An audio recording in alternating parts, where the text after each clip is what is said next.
Good afternoon सबको मेरे तरफ से खुलुमखा चिबाई नमस्ते। मैं आज फेसबुक लाइव में आया हूं टू मेक अ स्टेटमेंट। जैसे आपने सब देखा है, मैं सबसे पहले पूरे त्रिपुरा के वोटर्स को जिन्होंने मेरी बहन को वोट किया है, मैं उनको धन्यवाद देना चाहता हूं।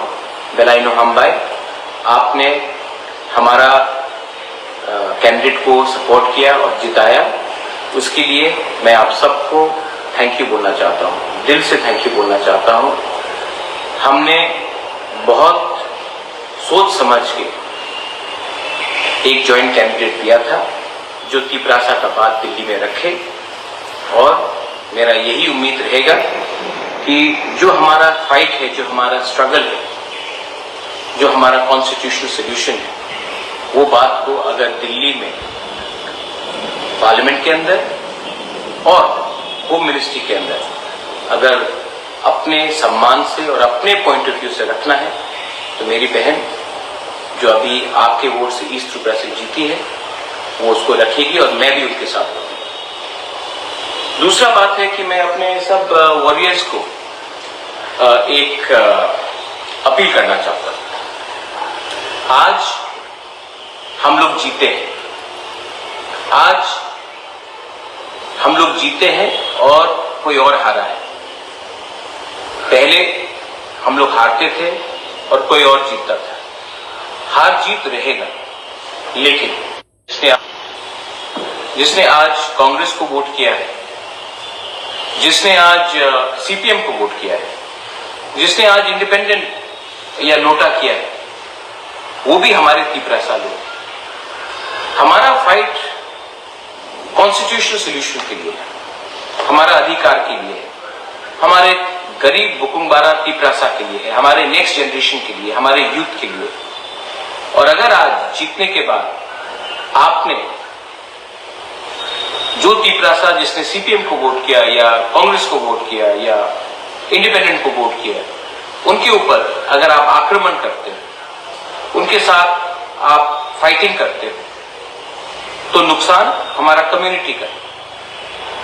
देखो, अगर हमें कॉन्स्टिट्यूशनल सोल्यूशन मिलेगा, हमें अधिकार मिलेगा, हमारा राइट्स मिलेगा, तो ये सिर्फ मोथा या बीजेपी का तिपरासा के लिए नहीं, ये पूरे जाति के लिए। और ये बात आप हमेशा ध्यान रखिए कि जाति से बड़ा कोई पार्टी हो ही नहीं सकता।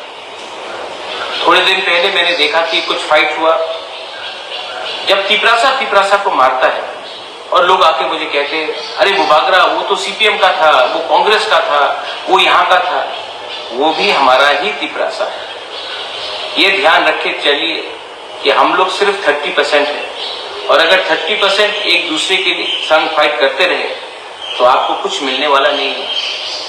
मैं देख रहा हूं इंडिया में क्या रिजल्ट आ रहा है, पूरे इंडिया में क्या रिजल्ट आ रहा है। हमारा पॉइंट ऑफ व्यू बहुत क्लियर है कि हमें अधिकार चाहिए, हमें डायरेक्ट फंडिंग चाहिए, हमें हमारा स्क्रिप्ट चाहिए, हमारा बॉर्डर्स को सुरक्षित होना है, हमारा कॉन्स्टिट्यूशनल सोल्यूशन में हमारा जो डिमांड है, तिपराहा का जो डिमांड है, उसको हमको चाहिए। और उसको हम अब दिल्ली जाकर, क्योंकि इलेक्शन हो चुका है, हम दिल्ली जाकर अपने पॉइंट ऑफ व्यू से इसको निगोशिएट करेंगे। और मैंने ये पहले से भी कहा और आज भी कहूंगा कि हमारा गोल बहुत क्लियर है। I am with only those who want to help my people and my community. My aim is to protect our people and fight for our survival in existence. मैं इतने दिन से चुप रहा क्योंकि समय कहता है कौन से समय किसी को कुछ बोलना चाहिए और कौन से समय किसी को चुप रहना चाहिए। मैं हमेशा अपने तिपरासा को बोलता हूं, दिमाग से लड़ो, बल से मत लड़ो। आपने वोट किया है, आपने हमें जिताया है, हम थैंक यू। अब समय नहीं है फाइट करने के लिए, अब समय नहीं है कि भाई भाई को फाइट करे, परिवार परिवार से फाइट करे, अपने कामी में आप किसी के ऊपर अटैक करें, किसी के दुकान को जलाए। इससे कुछ नहीं मिलेगा, इससे हम कमजोर होंगे।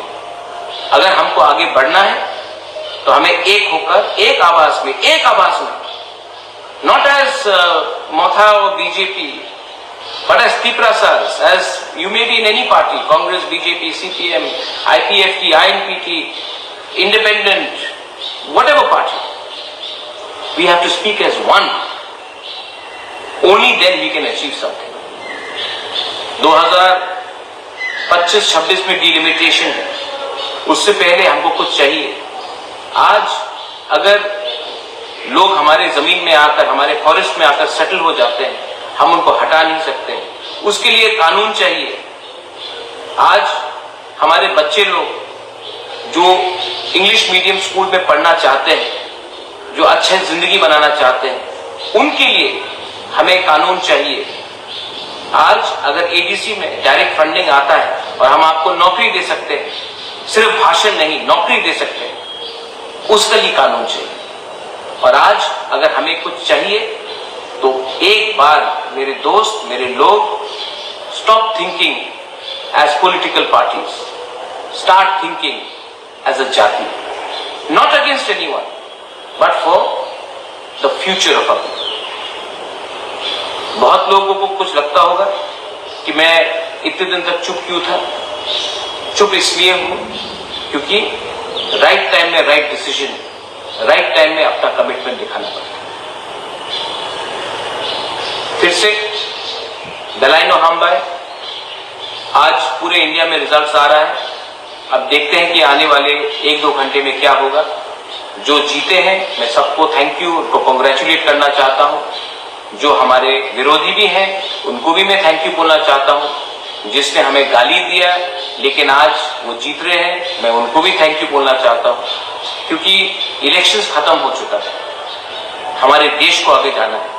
और अगर देश को आगे जाना है तो हमें सोच समझ के अपना निर्णय और अपना थिंकिंग को आगे ले जाना चाहिए। अंत में मैं आप सबको एक ही बात बोलना चाहता हूं, अगर हमें कॉन्स्टिट्यूशनल राइट्स चाहिए, सॉल्यूशंस चाहिए, जो हमारा डिमांड है उसको पूरा करना है,